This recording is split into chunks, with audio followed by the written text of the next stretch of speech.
Hello, and welcome to Solo Adventures Together. The show, podcast thing, where we send each other to experiences and then come back and talk about them. That's right. We're here talking about it now because I sent you somewhere. You sent me somewhere. You sent me to the San Diego Astronomer Club meetup Yes. on a couple nights ago. It was on Saturday. Friday. Okay. Yes. No, it was Friday. It was last Friday. week sometime. It was Friday because it was like TGIF. Yeah. Thanks, God. Yeah, thank God it's Friday. Something. Right. Friday fun time. Whatever. Crazy you don't remember the name of it. Yeah, TGIF was Friday something. Astronomy Club. So why did you pick that one? Well, it seemed really interesting. I mean, it was a free event at night where people that were passionate about stars and stuff set up to teach other people about stars and stuff. So Wow, I know you nail like, on the head. Well, I mean, you like learning things, and I do like learning things. I'm sure they taught you stuff. They did. Yeah. They did teach me stuff. I'm trying to be good about not saying and it's my turn that I went someplace and I always say more. So I'm keeping it in the forefront of my mind to not say too much and to just leave space. Now that I've said it. No.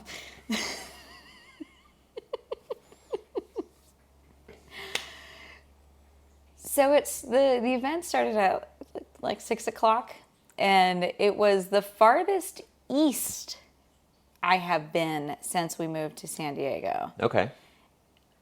It was just outside of Santee, which is east of San Diego, in the I would butcher the name too. I can't remember exactly. Let me look at the name of the campground before I even try because I don't want to mess it up. Kumeyaay Campground? Kumeyyaay. It was in the parking lot of the Kumeyaay Campground. Okay. And it started before sunset, kind of during sunset, and then it started at 6 and went till 8. And they told me that it's every first Friday or the first Friday of the month, they go to that particular location and they do stuff. Now, there is definitely light pollution there, so they can't see everything because it's pretty close to town, but you can see some interesting stuff regardless. Sure. And there was 4 people set up, 4 older dudes.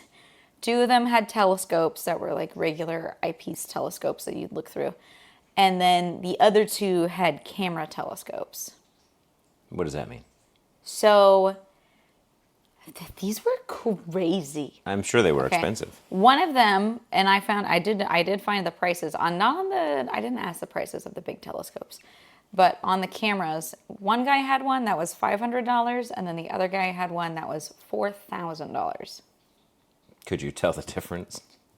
Yes, within reason. So there's 2 different ways, or I should say the telescopes work in different ways, which I will describe.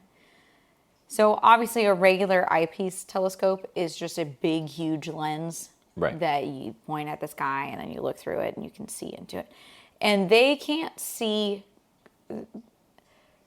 the big telescopes can't see color. Okay. The ones where you're looking with, obviously it's not the naked eye, but it is with your eye you are looking and seeing. You're not seeing a camera generated image, you're seeing what is there. But basically everything's too far away and too dim for us to see the colors ourselves. So when you're looking in the big telescopes, you're just seeing stars and moons and planets, and they're just they're bright balls, bright lights.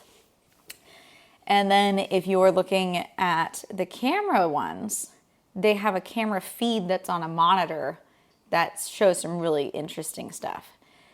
So the difference in price between the two cameras, the two camera telescopes, basically it was explained to me that the way it works is cameras collect photons when they take a picture, right? Like the sensor collects a photon. And what you do is you look at the same thing for a really long time, and over time it collects more and more information about how many photons there are in a given area. It's basically layering images, and with each image that it layers, you get a clearer picture over time. So the one that's $500, it takes like 10 minutes of it layering lots of different images before you can get like a good picture of what you're looking at. The $4,000 camera can do it in about a minute. Okay. The other thing that they said was that with those cameras in particular, there's an interesting... Some of them are better at picking up larger celestial objects, and some of them are better at picking up smaller ones. And it just depends on the type of camera for how far away it can see, how well, and like how much of the image it will show at within the width of field. So with a regular telescope, you could swap out the eyepieces, or you could swap out the lenses and get like a wider lens or a narrower lens, depending on what you're wanting to look at. But with the camera ones, you kind of just got whatever it comes with. And you could, I guess, technically go narrower, but you can't go get a wider frame. Sure. What was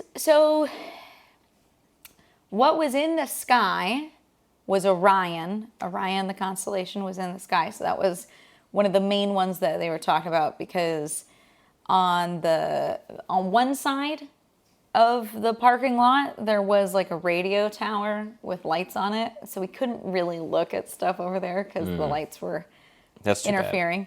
So most people were looking at Orion, or maybe we were looking at Jupiter, or the Seven Sisters, Pleiades, was kind of the general thing that people were looking at. And so there's the two different types, right? You've got the scope one where you're just looking with the naked eye versus the camera one. The camera ones, it uses a program where it's like connected to a tablet, and then they connect that to a monitor so everybody can see. Sure. And with the program ones, you can tell them, like, I want to look at this thing. Like, take me to the Horsehead Nebula, right? And it will automatically like, woo, woo, woo, woo, and just like, it finds it itself. That's crazy. And then immediately it just locks onto it, and you can see. And these things are so far away. So far away, right? With the manual telescope, you have to move it around because the Earth's rotating. And so they're constantly, every couple of minutes, they have to shift it. Mm-hmm. And he was telling me that with the manual telescopes, he's like, I don't have the patience for it. There was two guys, there was Woody and Corey, and they were the ones that had the camera scopes. And then I didn't catch the names of the other two guys. Everyone incredibly nice. Yeah. Oh my gosh, they were so nice and so happy. How many people were there? I would say there was probably 30 to 40 Oh my attendees. God. Okay. Like there was quite a few people who came out, and I ended up chatting. I had a good conversation with a couple different people, and a lot of folks, it was their first time going out, and they were just interested because it was on a meetup thing. So that was fun. Was just getting to chat with some random people and to chat with the astronomy guys. So with the manual telescope, if you want to find something, mm-hmm. right, it doesn't just like automatically, because like you point the thing and it's like, oh yeah, there's only the whole sky, right? So if you're trying to find something, you have to go star hopping. Mm-hmm. And so what you do is you find a known star. Like if you're like, oh, I know where to find Sirius. So you find a star that you definitely know what it is, and then you go, okay, I'm trying to go over here. I need to go 30 degrees east of this, and then I can get to a different star that I also know the name of, right? And so basically, you go from star to star until like a chain of islands in a sea of space until eventually you get to the thing that you were wanting to look at. Okay. And you have to like hop, so you hop from star to star until you can navigate your way to whatever you're looking at. It's really fascinating, arduous. It's a passion. It's a passion, for sure. As opposed to the camera one that's just like, oh, you want to look at that? Yeah, here you go. And we're looking at Jupiter, and Jupiter, you could see Jupiter and the moons. And that was pretty cool. And the Pleiades, which is like the seven sisters, which is like a star cluster grouping type thing. I don't know exactly I don't remember the exact verbiage. But it was really fascinating. It was really fascinating. And the distances that we were looking at things. And one of the questions that I had asked, I was like, okay, so when we look at the Orion constellation, right, obviously to our naked eye, it looks like a flat image. But how far away are the individual stars? Right, like depth. What's the depth on the stars? And some of the stars are 1,400 light years away. And you have some stars that are 12 million light years away. In the same belt? Well, just in the Orion constellation. I don't remember exactly where they were. Okay. So to explain, and you're never going to be able to fathom the concept of how far a light year is, but to just kind of help.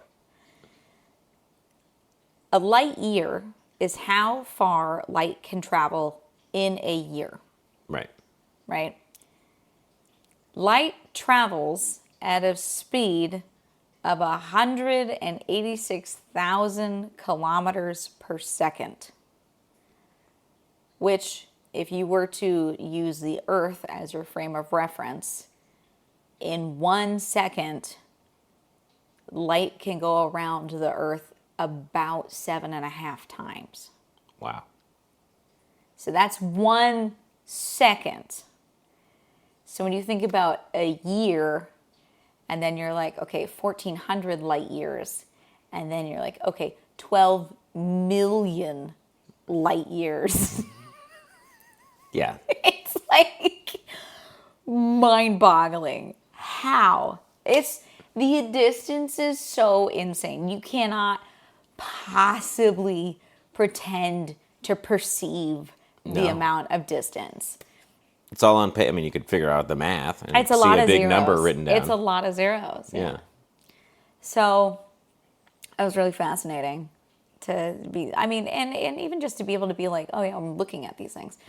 But also when you're looking at some of so on the constellation Orion, right, on the belt, the star that's all the way on the left side of the belt, it has I believe it's the Horsehead Nebula that's on the sword is where the Horsehead Nebula is, I think. Okay.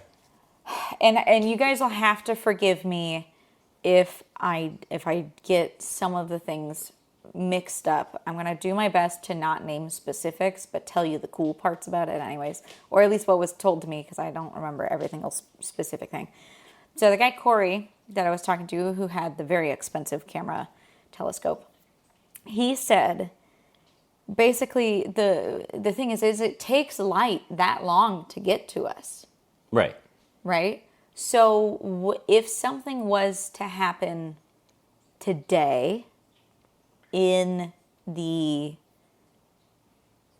to the star that's on Orion's belt, we wouldn't see that for 1,400 years. Right. So the light that we are receiving from that star is from the year 600. Which is crazy because in the year 600 they were looking at a much older Star, right? it's so fascinating to be like, okay, this star emanated this light in the year 600 for us, and it just took that long to get here. Right. Like if they see like a star explode, like right now, like it happened however long ago. Right. So if we were to see a star that's in the 12 million year group explode, that happened 12 million years ago. Right. How crazy is that? It's insane. It's insane, right? Anyways, I had a really great time. I had some nice conversations and just met some fun people. And then I was also talking with them about, apparently they do other events where they go out, and because I was asking, I mean, I love to ask a question. You know, I like to ask a question.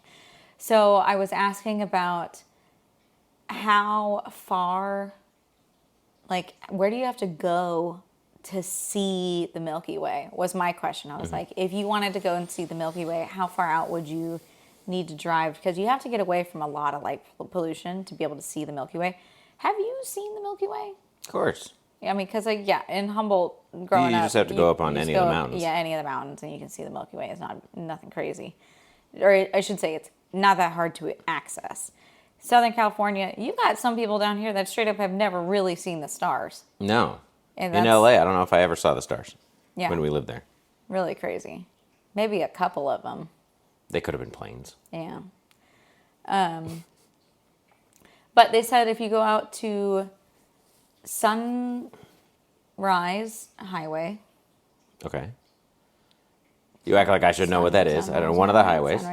Sure. There's some turnouts on it that you can go to that are like really good star watching, apparently. Really? Okay. Really good star watching. They also have camping in the desert at the Anza Borrego Desert, which is far east. And they do an event where they talk about dark sky. And they set up everything, and you get to go look through the telescopes and stuff, and then everybody just goes and camps, and you can it's really pretty crazy. That's what it sounds like. And they said that they have one that's happening this Saturday, which we will not be going to because we don't have camping supplies or anything set up really for that. But they did also say that there's another one in April, but the April's the last one that they do for the year. Because it gets too hot. Because it gets really hot in the desert, so.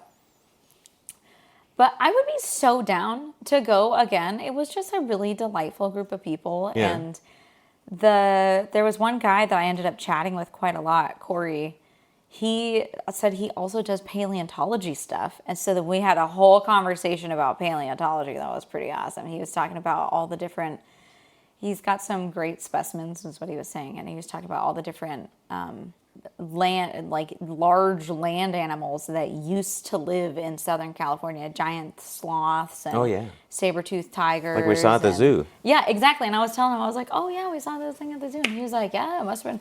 Like the landscape was just super cool, and he knows where there's fossil beds that have all these crazy fossils and stuff, and he does paleontology. There's still fossil beds? Yeah. Stuff that... And what he said is he tends to prepare specimens. He does a lot of like preparing of fossils and whatnot. Anyways, he was so, all of these guys were super smart and just really, really excited to share their knowledge.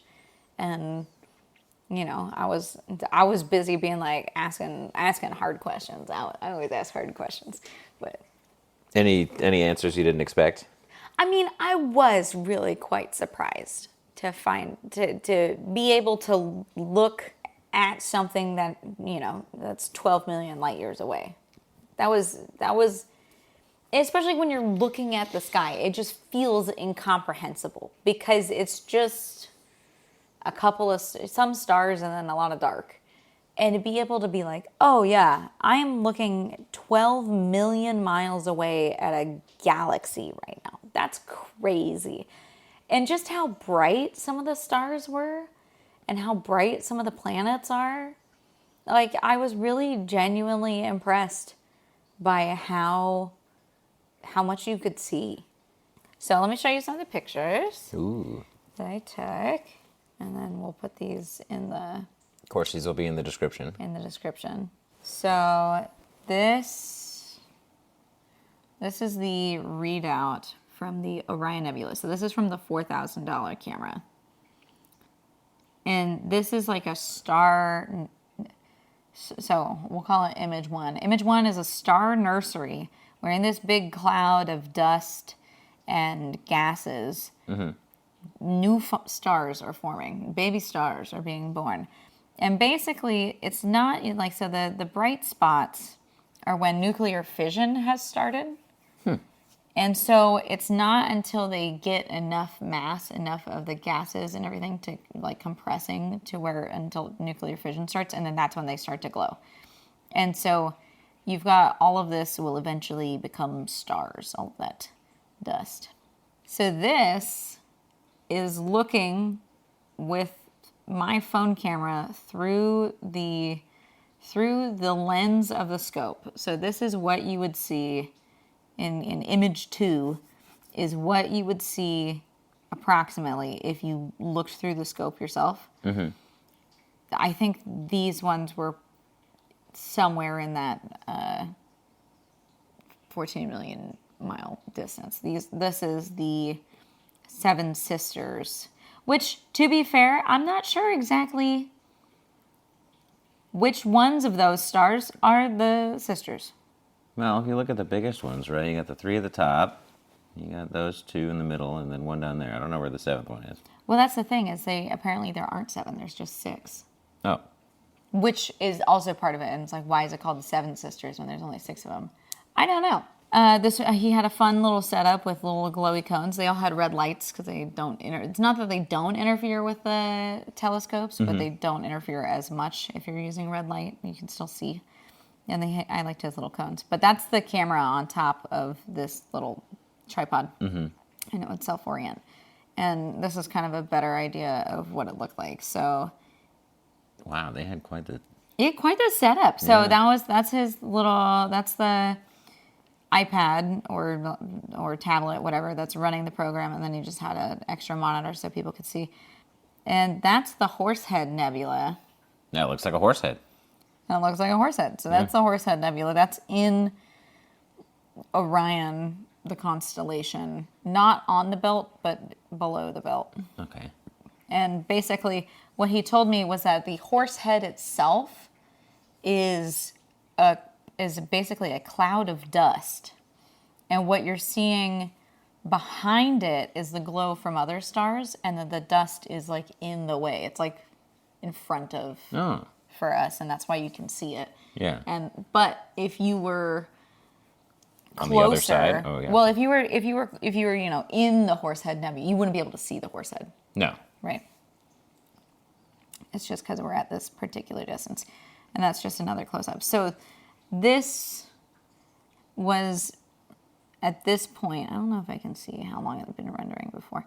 So at this point, this picture had been rendering for 5 minutes. You can see there's a timestamp up there. And like when it first starts out, it's just really like only the brightest stars possible. I guess we would call this image 4. The second Horsehead image. The second Horsehead image. That's just the up close one. Very cool. But it was really neat, and mostly it was just nice people, and it got kind of chilly out because it got dark, so I was glad that I had worn double coat.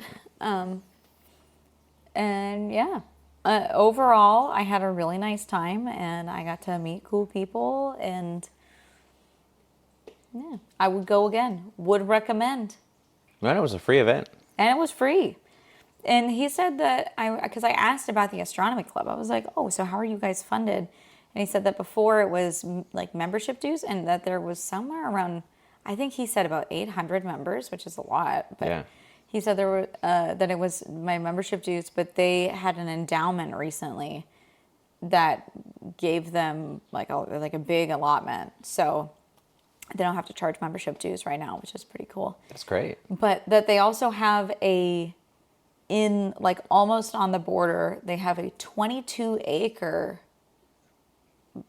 land thing where they have like pads out, like cement pads, so you can set up your telescope and go and they've got telescopes you can borrow, and dang. they're working on a house where you can set up telescopes and like stay in this house and you can like camp and stuff. I need to look into it. But they said that the public calendar, it's SDAA, San Diego Astronomy Association, SDAA public calendar. If you look on there, then you can see where people are going to be going to events and stuff. And I was really surprised because the event was at 6 o'clock. So 6 to 8 p.m. I feel is very reasonable for people to attend. Yeah, it's not too late. It's not like super late. And I do think that there's some that are later and some are earlier. So I mean, they're probably going to start later now with daylight savings. As daylight savings. But also, I'll say it was a really beautiful drive getting out there. I feel like we definitely need to go hiking in that area for sure. It's really beautiful. So we should probably go and hike. There's like the Mission Trails Park, and then if you go deeper, it's the Fortuna Navajo area. Okay. And so and there's so many trails. I think it'd be really fun to go. Sure, I'll look up hike. some nice trails to go on. You had mentioned you talked to a bunch of people. Yes, I did have some chats. So what did anyone stand out? Bert, you learn anything fun from any of the people that came? Well, I was chatting with this guy from Seattle, and he was saying that he was talking about how he was considering moving to San Diego, and I was like, it's all the rage. It's all the rage. He was sweet. We were talking, and we ended up kind of talking about people. We actually had a very interesting conversation about people not showing up for things, or like trying to get people to leave their house and go do stuff. And he was saying that he was really frustrated because like people, like nobody wants to hang out outside of their house anymore. Like everybody just is staying home and doesn't want to leave their house. And I was like, yeah, I agree. I feel that. We have a hard time leaving the house. I mean, we do, but also it's like, I think it's more of people canceling because he was saying that he was making plans and then people would cancel on him last minute, and he was always frustrated. And I was like, yeah, that is frustrating. That is frustrating. It's very annoying. And that's why I just don't invite people to stuff. Yeah. Yeah, can't cancel on me. There was a couple that I talked to that was real sweet. They were saying how, well, I mean, what were we talking about? They had come up and they had asked they asked if I knew what the guy was talking about or what they were looking at on the screen. And I was like, oh, yeah. And so I explained briefly what he had just explained. Mm-hmm. And it was really, the guy was like, oh, you must be really smart. And I was like, well, he did just tell me this. And Yeah. he said, yeah, but still. Those are his exact words. I just parroted back to you. Yeah, I was like, it's what he said. So that's all. Like, I was like, I'm not going to pretend like I knew that before I came here today. But do you remember it now still, what he said and what you told them? Or was that only short-term memory? Something about stars, I imagine. I'm trying to remember. It's the hard thing for me is because he was looking at the Horsehead Nebula, but he looked at it multiple times because he was trying to find other stuff to look at, but it was having problems with the light pollution. And so he kind of went back to it. And I don't remember if he was talking about it before. I think he was looking at the Orion Star Nursery thing at the time. That would make sense. Because I remember explaining to them that there were basically baby stars and stars were forming, and that the bright lights were stars that already had fusion going. And which I'm pretty sure that's what we were looking at. That's what he was looking at the time. But it's just kind of hard when there's like, he looked at 7 or 8 different things, and I came over and talked to different people each time that I was there looking at something. So I don't remember exactly which one was which. So people just took turns looking at stuff? Yeah. I mean, obviously with the monitors, the ones where you could like watch it on the monitor, it was more of a group of people looking at the monitor and then maybe asking questions. And then with the telescopes, you did have to take turns peeking into the telescope and being like, ooh, look at that. It's nice that they were there to answer questions too. Yeah. And there was one of the guys at the telescope was just very into telling jokes. At one point, he was like, "Does anybody know why the boys go to Jupiter? Anybody familiar with why boys go to Jupiter?" And I was like, "I believe it's to get more stupider." And he was like, "That is correct. It is to get more stupider." Yeah, I think I just got back from Jupiter. Yeah, and then he asked if I knew why girls went to Mars, and I was like, I don't know the rhyme on that one. 'Cause I was like, candy, like bars, like what would? So to eat candy bars? And it was to eat candy bars, which That rings a bell. yeah, boys Girls like candy bars. candy bars. Yeah, you and know. warmer weather. Yeah, No, colder weather. they're both. And Mars is colder, yeah, than Earth. Is it colder? It doesn't No, it's have farther it away. doesn't I have- don't know. It doesn't have atmosphere to protect you from the sun. There's no liquid water on it, right? Is Mars colder? I would only imagine because it's farther from the sun.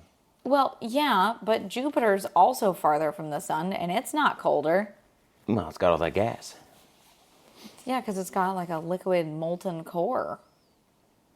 But so does the Earth. I don't know.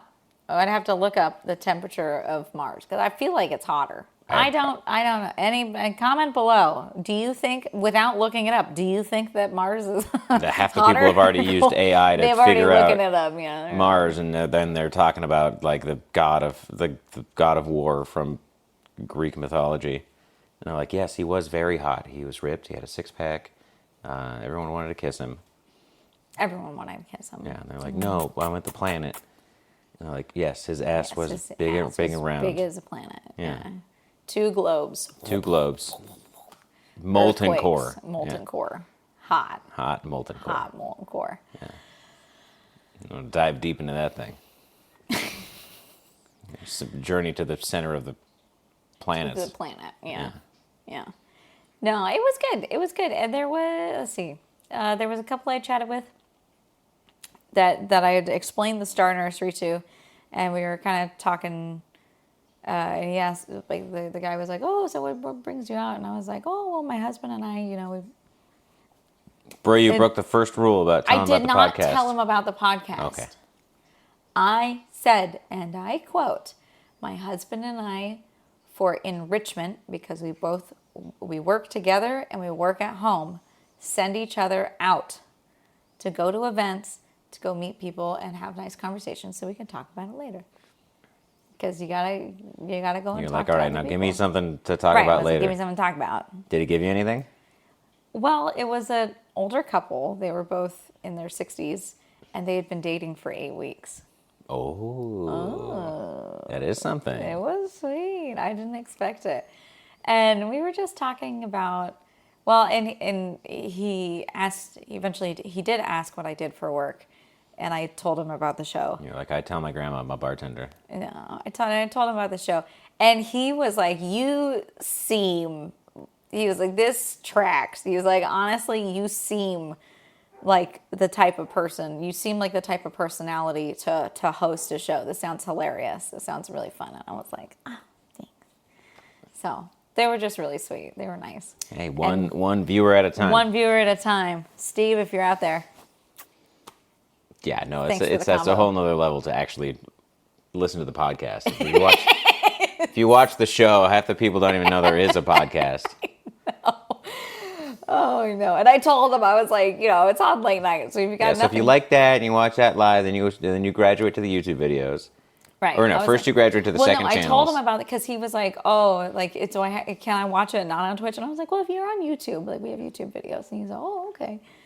So that seemed more approachable. Why do people and this happened to me all the time too when They think it's like hard to use Twitch. they're like, "Why can I watch it on Twitch?" And I'm like, "Do you shop for things on Amazon, not on Amazon?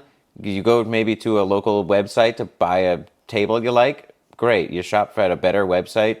Sorry, Like, Twitch is owned by Amazon, but I don't like terrible example. I just don't. I'm like, it's really interesting to me because people think that it's like it must be this crazy app or something. It's I'm like, gotta be crazy. It's literally Like, you can watch YouTube without an account. You can watch Twitch without an account. It's the Just same might get a thing. bunch of You know ads. what's okay? This is probably going to be crazy to you. I did not make a YouTube account until probably like 2018. I mean, I had one because I used to do videos, but beyond that, like, not really. I did not subscribe to anything. I No. just watched the things that, and like I feel like I definitely had some kind of curated algorithm. Anyways, it was mean, like that's how I feel about- this user is clearly liking these things. That's how I feel about Instagram. Like, you don't even need to follow anyone. Why do you even need to sign in? Like, you're going to get an algorithm either way, right? What if I sign out and start scrolling? You can't, right? I don't know if you can. I don't know. But I don't know. I've been trying That's really the hard thing to... with Instagram is you can't use it logged out, but you can use Twitch logged out. And Maybe you I should can. just log out so I can't use it. I've been trying to use it less.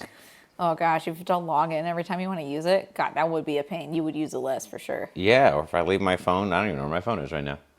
We have been doing a good. I mean, I feel like we're not perfect, but I don't expect perfection. We want improvement, and I feel like we have, in fact, been considerably better about not being on your phones, specifically by shutting them in the desk drawer.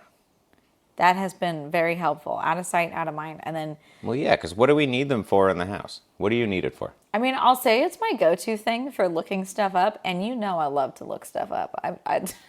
Right, but could you not, like, do you need the instant gratification of looking it up, or could you make a list of things to look up later? I'm not going to want to look them up later. Do you remember the stuff you look up? What do you think? Of course I remember this stuff I look up. In general. Well, I don't know. I don't know. A lot of people don't. They're like, oh, I want to see who was, king of Spain in the 1300s. Oh, wow, I wonder who else, what other movie that person was in? Well, yeah, but like... Who was the last actor I looked up? I don't know. Well, I mean, for example, when we were at the Laotian restaurant, right? And I was interested in the fermented pork, and I looked up what fermented pork was, and I learned all about it, and I could tell you about fermented pork now. Yeah, but also we also asked them questions about the menu, like the bile and stuff. Like we didn't look that up. Well, no, because I wanted to ask him. Because why not? That seemed like a good question to ask him. I don't know. I don't know how people got around without phones before, like maps and stuff. I don't know how people researched things besides going to the library. It's crazy.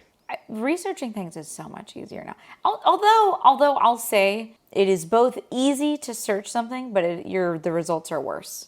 Especially since AI. Especially with AI. AI has ruined things. Yeah, for AI written articles. I look for articles that were written before 2023 if I'm trying to figure out something because or it needs to have like a specific source or something. But if it's something that does not need to be the newest, most up-to-date information, I specifically look for things pre-2023.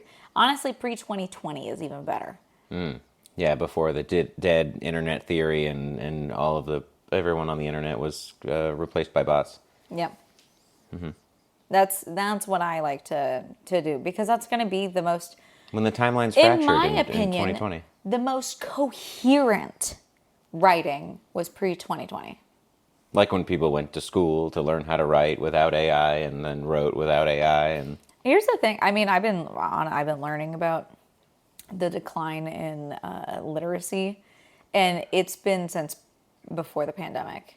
Oh, I don't doubt it. With Basically, iPad kids and it is since the smartphone, and since like the well, yeah, because attention span is so much lower. Retaining knowledge is so much harder from a phone versus a book or something because you could be distracted, and also the blue light is not great, and also reading on there hurts your eyes. Well, there's also with how they started teaching kids how to read. There was, how like math changes. Sure. They try other ways of teaching kids periodically. Where they're like, we think this way will be faster, better. The kids are going to get it easier. How fast do you need to learn, man? Okay. You remember Hooked on Phonics? I remember the commercials. right? The whole like idea of phonics, which is learning how to say letter sounds. Right, like so what that it sounds like. Yeah. What it sounds like, and like learning grammar rules and that kind of stuff. So basically, at a certain point, they just like kind of said like maybe phonics isn't the best way to teach kids. What if we teach kids to read with memorization and context clues? Sounds terrible. So instead, they would teach kids to memorize words based on sight. They're called sight words. So like instead of being like with the word tree, tree, you would just be like, it's a tree. See the picture of the tree? That's tree. And not teach them how to sound it out. And so it means that kids are able to identify the word tree faster. But it doesn't necessarily mean that new words, they would be able to sound them out if the word is in their linguistic vocabulary, but not in their reading vocabulary. That sounds like if you were trying to sing a song in a different language, so you just learned how the words right, but you sounded. have no comprehension. You have no clue what it means, and you couldn't, So they've been teaching kids to read like that, and it's been going badly. Literacy rates are down for kids in general. Oh, I don't doubt it. Like globally because of smartphones. And what I was, this is video I was watching that was going like on an in-depth explanation of it, was also talking about the fact that like reading is not natural. No, you have to learn. Right, it is not a skill that comes naturally to anyone. It's not like if you left someone out, if they were raised by wolves, they would not be able to figure out reading unless they even were if you were raised by wolves in a taught. library. Right. And the reason we teach reading to kids, and it's important to get kids starting with reading, is because your brain is so plastic as a child that you're grown like plastic. That's how they describe it. It's plasticity, and that it can adapt and change quickly. It's plastic, and like flexibility, right? Like a sponge. Like a sponge. And kids have the entire job of being a kid is just learning, right? Just learning how to function in society. And because they're so busy learning very complicated cultural norms and societal, all those kind of things, it's easy for them to learn how to read because, one, they don't have nearly as much shame about not knowing how to read. Right. Right. So like they're like, everything cool. around you's got words on it.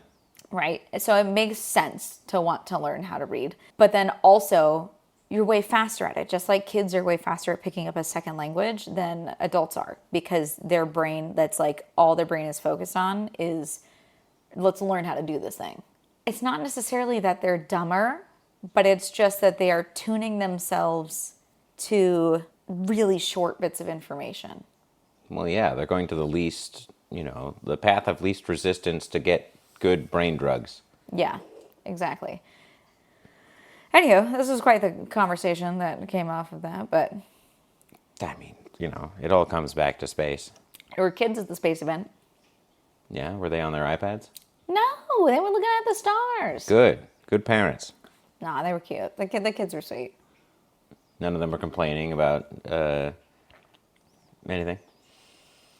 They weren't like, Mom, I want to go home. It's cold. I want my iPad. I don't think so. I think, Some chicken nuggets. Some chicken nuggets. Yeah. No, I feel like they were all they were excited to be there and just happy. Okay. It was a good time. But yeah, highly recommend. Would go again. Cool people. I want to chat with that guy more about paleontology. He was real fun. Maybe we can both I go shared with him my fun fact about lizard butts. So. Which fact is that? Recently, a new lizard print was discovered, right? Like footprints can be fossilized. Sure. So the carbon dating takes it much older than the dinosaurs. And it was some lizard-like creature that had sat in some mud, and then it got out of the mud, and it left behind a print. And the print was able to show the scales. And so we're like, okay, cool, because it's got scales like a modern lizard. That's neat. And it showed like the whole underbelly. But it also showed the butt. lizard butt. So, lizard butts, they're a cloaca, one, multi-purpose hole. Of course. And they have what's called a vent, Great name. which basically it's just like a gap in the scales is what it looks like on the outside. And what's fascinating about this, because this particular print is from before the dinosaurs. So the closest relatives that we have to the dinosaurs that are still extant today, still exist today, are like the crocodilians, right? And so crocodiles and alligators, they still have a vent, but their vent is vertical compared to modern day lizards and snakes is horizontal. And the butt print from the pre-dinosaur lizard had a horizontal vent, which suggests that the predecessors of the lizards of modern lizards were actually there before dinosaurs. Because we've known that they're not the same, but we kind of assumed that the modern lizards came after the dinosaurs. Because they're smaller. Not necessarily because they're smaller, but just because Evolution. like they just assumed that the dinosaurs and like the crocodilians and that kind of stuff was older, Gotcha. right? Like less evolved, so to speak. Smaller And, brain, smaller hands, bigger teeth, well, I mean, just because bigger scales. I mean, I never said anything about size. No, just the size of the scales. I don't know. Big teeth. Well, yeah, but anyways, it has nothing to do with the size of the animal for whether I don't even know how big it is. It's very cool. That is very cool. It's neat. It's just neat. And like, that's one of I don't know, a lot of paleontology is just like, how old is this thing? Horizontal What's vents. it related Horizontal vent to? sounds like a great band name. Yeah. What's up, everybody? We're the horizontal vents. No, I think it's just a singular horizontal I'm the vent. horizontal vent. No, we're horizontal vent. Right? I feel like vertical vent is probably. Vertical vent. VV. We're the. Vertical vent. Vertical vent sounds like it'd be hard to say while you're drunk. It's vertical vent. Vertical vent. Horizontal vent. Horizontal vent. Or horvent. Horvent. Horvent for short. Yeah. Horrivent. Yeah, that's what the t-shirts would say. Horrivent. Horvent. Yeah. Don't know about that. Well, get your mind out of the gutter. We're not talking. Right. We're talking about right. a prehistoric. A direction. Prehistoric. We're talking about lizard butt. Yeah. Yeah, with their hit single Lizard Butt. What's up? We're horizontal vent. This is Lizard Butt. Before the time of the dinosaurs. It's just historical rock, like for kids. Paleontologists found my horrible print. Butt print. Butt print. I'd go to that show. You know, babe, we could write paleontology rock. Or what if we wrote rock about mustard? Now that sounds like something I can get into. All right, we should probably wrap things up. Okay. Well, thank you all so very much for joining us today. I had so much fun. I really enjoyed this event. It was really a cool time. And it just makes me want to I miss going to lectures. It makes me just so excited to go and like listen to smart people tell me things. I love that. I love being told new stuff. It's my favorite time. Mm-hmm. So that's why I knew you'd like it. yeah. Oh man, it was great. We should go back because they were real nice. So I'd be down to go. Yeah. Anyways, we'll be back in 2 weeks, and you'll be doing something. Mm-hmm. If you want to see, if you're like, oh, 2 weeks, oh my God, what am I going to do in the meantime? Watch our show. Watch the YouTube channel. There's all sorts of good stuff. We just hit 20,000 followers on our Twitch channel. That's a huge... Very exciting. Very exciting. Very, very big milestone for us over there. So be sure to check out our Twitch channel. Finally, people will take us seriously now. Yeah, Nurse Huckleberry on Twitch. We got the YouTube channel, Borco TV, or you can search Nurse Huckleberry. It'll both come up. Mm-hmm. But yeah, and thank you to all of our Fourth Wall members who get to see this early. And this Thank video. you so much. And the video. We will be putting out videos on YouTube severely delayed. They're going to be... Yeah, like starting with episode 1 now. Starting with episode 1 very soon. Yeah, and So- then every 2 weeks, it's just going to be, So it's going to be like 6 months behind. Yeah. Basically. 18. This is episode 18. Yeah. So they'll be, the YouTube videos will be 18 months behind, or 18 episodes behind. Be not 32 months. weeks. Yeah. 36 weeks. How many weeks? 36. Enough. Yeah. Yeah. Anyway, thanks for joining us. We'll see you next time. This was Solo Adventures Together. Together. Goodbye. Goodbye. You know, I don't think we ever introduced ourselves. That's fine. Yeah, they could figure it out.